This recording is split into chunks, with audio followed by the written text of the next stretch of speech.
কেন আমি গুরুত্বপূর্ণ নির্বাচন বলছি? যে দেশের মধ্যে যিনি আমাদের এনডিএর নেতা শ্রী নরেন্দ্র মোদীজি, এই লোকটাকে কিন্তু তৃতীয়বারের জন্য আমাদের ক্ষমতায় বসাতে হবে। That is why it is important. Narendra মোদীকে উনি প্রথম গুজরাট জয় করেছেন, গুজরাট রাজ্যের মুখ্যমন্ত্রী ছিলেন, এবং পরবর্তী সময় এই মহান ব্যক্তি উনি ভারতবর্ষ জয় করেন, এবং ভারতবর্ষ জয় করার পর নরেন্দ্র মোদীজি আজকে বিশ্ব জয় করে ফেলেছেন। উনি বিশ্বমানের, বিশ্বের একজন নেতা। এই নেতৃত্বকে আমাদের তৃতীয়বারের মতো ভারতবর্ষের প্রধানমন্ত্রীর পদে বসাতে হবে, এবং ওনার এনডিএর শক্তিকে মজবুত করার জন্য আমাদের পূর্ব ত্রিপুরায় যিনি প্রার্থী, আমাদের রাজঘরানার রাজকন্যা কৃতি দেবী দেববর্মাকে বিপুল রূপে ভোট দিয়ে আমরা জয়লাভ করিয়ে মোদীজিকে ত্রিপুরা রাজ্য থেকে এই পূর্ব ত্রিপুরার আসনটা আমরা ওনার কাছে তুলে দেব। আপনারা দেখছেন গতকাল যে নির্বাচনটা হয়েছে, এই নির্বাচনে আগে যে নির্বাচন হয়েছিল 2019, এই 19-এর চাইতেও আরো ভালো নির্বাচন হয়েছে। 2019-এ যত ভোট দিছে মানুষ, তার চাইতে 2% বেশি শান্তিপূর্ণভাবে গতকাল ভোট দিছে। কিন্তু আমাদের যারা বিরোধী, সিপিএম কংগ্রেসের বক্তব্য কি? নির্বাচন, এটা নির্বাচন হয়েছে না, এটা প্রহসনে পরিণত। আসলে সিপিএম কংগ্রেসের সমর্থকই খুঁজা পাইছে না, পুলিং এজেন্ট দিব, এই পুলিং এজেন্টটাই পাইছে না। পুলিং এজেন্ট না পাইয়া সম্মান বাঁচানোর জন্য কইতাছে এটা নির্বাচন না, এটা প্রহসন। তো দিকে দিকে আজকে মানুষ জানে যে 84% ভোট পশ্চিম ত্রিপুরায় মানুষ ভোট দিয়েছে। এটা তো তবু ভালো। সিপিএম কংগ্রেসের অবস্থা পূর্ব ত্রিপুরায় আরো শোচনীয় হইব। এখানে তো এজেন্ট যাওয়ার মুখই থাকতো না এদের। সিপিএম কংগ্রেস মিথ্যা কথা কয় কেন? এরা কারণ আমি একটা সাধারণ একটা উদাহরণ দিই। 2023 নির্বাচনে আজকে এখানে আপনাদের মাঝে বসা আপনাদের মন্ডল সভাপতি সুব্রত ছিল, সেই সময় আমিও নির্বাচনের প্রার্থী ছিলাম। যেদিন নির্বাচনটা শেষ হয়, মেলার মাঠে তারা সাংবাদিক সম্মেলন ডাইকে দিতে, ত্রিপুরার মধ্যে সবচাইতে শান্তিপূর্ণ নির্বাচন এইবার। এটা এদের বক্তব্য, এটা আমাদের না। এরপর আরো কইছে কংগ্রেস লাগতো না, আমরা সিপিএম একাই ক্ষমতায় আইতাছি, সমন্বয়ের দাদাদের আর আনন্দের সীমা নাই। চাঁদা তুলতে আরম্ভ করছে, কয় নির্বাচনের দিনে ভোটের ফলের পরে আমরা বিজয় উৎসব করবো, চাঁদা দেন। সিপিএম যদি সত্যি ক্ষমতা আইতো, সমীরের পিঠের চামড়ার অবস্থা এরকম থাকতো না। কিন্তু ভোটে যেই ফেল করলো, মানিক বাবু ত্রিপুরার মুখ্যমন্ত্রীর ভুল বদল, এখন তাই কি বলে কই তখন ভালো নির্বাচন হয় নাই, মানুষ ভোট দিতে পারে নাই, তীব্রামথার কারণে আমরা ক্ষমতায় আসতে পারি নাই। বলেন তীব্রামথার কি দোষ? যেদিন তারা সাংবাদিক সম্মেলন করলো, এই দিন তীব্রামথার তারা গণনার মধ্যেও আনছিল না, কারণ এরা একাই সরকার গঠন করব।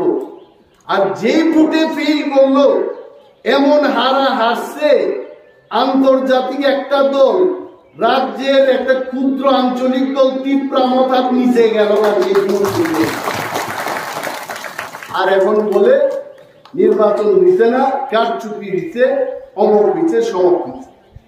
দেখেন সিপিএম এর অবস্থা হইছে মৃতদেহের মতো, সব দেহ মৃত মানুষকে যদি মায়া দয়া কইরা বাড়ি করে রাখেন, এটা পচায় গন্ধে আর থাকা দিত না বাড়ির মধ্যে। এটারে কান্নাকাটি কইরা ভালোবাসে কিচ্ছু লাভ নাই। এটারে শ্মশানে পাঠানো অথবা হাসপাতালে নতুন ডাক্তাররা যে পরীক্ষা নিরীক্ষা করে কঙ্কালের উপর, এখানে পাঠানো ছাড়া কিছু লাভ নাই। সিপিএম এর অবস্থাও আজকে সারা পৃথিবীর মধ্যে সিপিএম ঘনিষ্ঠ পার্টি, আর ত্রিপুরা রাজ্যের মধ্যে তো আগামী বিধানসভায় শূন্যে পরিণত। আর গোয়ার মানুষ, আমি তো গোয়ায়, আমার অবাক লাগে সারা দেশে মানুষ মুদি মুদি মুদি বন্দনায় সারা দেশ, সারা ত্রিপুরা।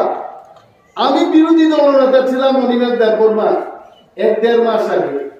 আমরা মোদী যখন বললেন শ্রেষ্ঠ ভারত, এক ভারত, শ্রেষ্ঠ এডিসি, একটা এডিসি করতে হবে, আসুন আপনারা ত্রিপুরা মাথা ভারতবর্ষের মানুষের সাথে এক ছত্রে আমরা চলব। আমরা ত্রিপুরা মাথা বললাম আর যুদ্ধ কইরা লাভ নাই, মোদীর এই আহ্বানে আমাদের যাওয়া উচিত এবং শ্রেষ্ঠ ভারত, এক ভারতে আমাদের চলা উচিত। তো বিরোধীতে আর কে আছে? বিরোধীতে আছে 3 জন কংগ্রেসের, আর সিপিএম এর 11 জন ছিল, ভগবানের একজন নিয়ে গেল 10 জন আছে, 13 জন। এই সিপিএম আর কংগ্রেসের কাহিনী আপনাদের অজানা। সিপিএম ত্রিপুরার জন্য শাসন করছিল 35 বছর, আর কংগ্রেস শাসন করছে 30 বছর, সব মিলায়া 65 বছর। মাঝখানে জুটের সরকার ছিল 5 বছর, আর এখন বিজেপির নেতৃত্বাধীন 6 বছর। বাকি সময় বাদ দিলে তো কংগ্রেসের দাদারা আর সিপিএম এর দাদারাই দাদাগিরি করছে। দাদাগিরি করতে করতে আজকে মানুষ আর তাদের বিশ্বাস করে না। আগে মানিক বাবু মহাদেব তিলার লোক, আমি তো আমার চোখে দেখলাম 22 বছরের রাজনীতিতে।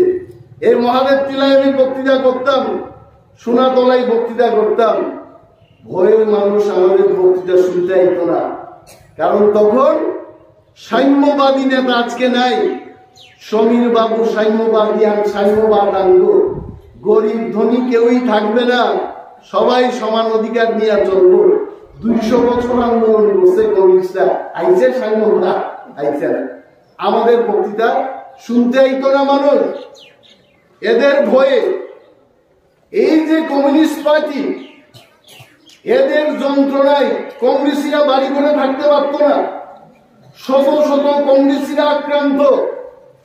আর কংগ্রেস যখন সরকারে ছিল সবচেয়ে আক্রান্ত ছিল কমিউনিস্টরা, যারা নিজেদের মধ্যে মারামারি করত। আজকে তারা এক জায়গায় এসে, তাদের উদ্দেশ্যটা কি? আমি পূর্বতন মুখ্যমন্ত্রী মানিক বাবুর কাছে জানতে চাইব, যার বিরুদ্ধে আপনি আস্তাবলের ময়দানে খালি কেন্দ্রীয় বঞ্চনার কথা কইতেন, কংগ্রেস আপনাদের বঞ্চিত করছেন 30-35 বছর। এটাই তো এদের কথা। যারা আপনাকে বঞ্চনা করেছে, বঞ্চিত করেছে, ওই দলটার সাথে আপনি জুট বাঁধলেন কেন? এটা মানিক বাবুর কাছে আমার প্রশ্ন। আরে কংগ্রেস তো ভালো করছে না, আস্তাবলের ময়দানে নিয়ে দেয় তো মানুষ। সমীর বাবুর নির্দেশ, শেষ কথা, এখানের সান্তাল, জরা, মুন্ডা, দেববর্মা, যত এসসি এসটি গাড়ি ভর্তি আস্থা বলে দিত। মানিক বাবু কইতো কেন্দ্রীয় সরকারের বিরুদ্ধে কামান দাগাইতো, কেন্দ্রীয় সরকার টাকা দিতেছে না, আমাদের বুক ফাটে আপনাদের জন্য, আমরা করতে চাই কিন্তু পাচ্ছি না, কেন্দ্রীয় সরকার টাকা দেয় না। আজকে মানিক বাবু সেই দলের সাথে কেন জুট বাড়ছে? কারণ মানিক বাবু জানে আগামী বিধানসভায় এরা শূন্যের উঠাই দেখব। ত্রিপুরা রাজ্যের মধ্যে কংগ্রেস এখন পারলে যে দল আছে এরকম বন্ধু চলো সব একভাবে লড়াই করি, কিন্তু মোদীজি এমন পাওয়ারফুল, প্রতি ঘরে সুশাসন দিয়ে কমিউনিস্ট কংগ্রেসদের অস্তিত্ব নিশ্চিহ্ন করে দেবে ভারতবর্ষ থেকে, এবং আর কোথাও দেখা যাবে না। তো এই খোয়াইয়ে কি রুগে ধরছে যে সারা ভারতবর্ষ, সারা ত্রিপুরা যখন মোদী বন্দনায় বিজেপির নেতৃত্বাধীন সরকার দিকে যাইতেছে, এইখানে দিকে একটা নৌকা নদীর স্রোতের প্রতিকূলের দিকে যাইতেছে, খালি মাইনসা যাই বিজেপির দিকে, খোয়াইয়ের লোক যাইতেছে সিপিএম এর দিকে। এটা কিন্তু অন্যায়। কারণ একটা কথা মনে রাখবেন, যদি কেউ আপনারা অমৃত খাওয়াইতে চান, আপনার মুখটা যদি আপনি বন্ধ রাখেন, এই অমৃত কেউ খাওয়াইতে পারতো না। আপনার মুখ খোলা রাখতে হবে। মোদিজি অমৃত খাওয়াইতে চান, এই খোয়াইবাসীর জন্য আপনারা আপনাদের মুখ খোলা রাখুন। বিজেপিকে ভোট দিন, কৃতি দেবী দেববর্মাকে আপনারা ভোট দিন, নতুবা মোদিজির আশীর্বাদ এখানে আসবে না। এটাই শ্রমিক বলেছে, এটা আমাদের জানা উচিত।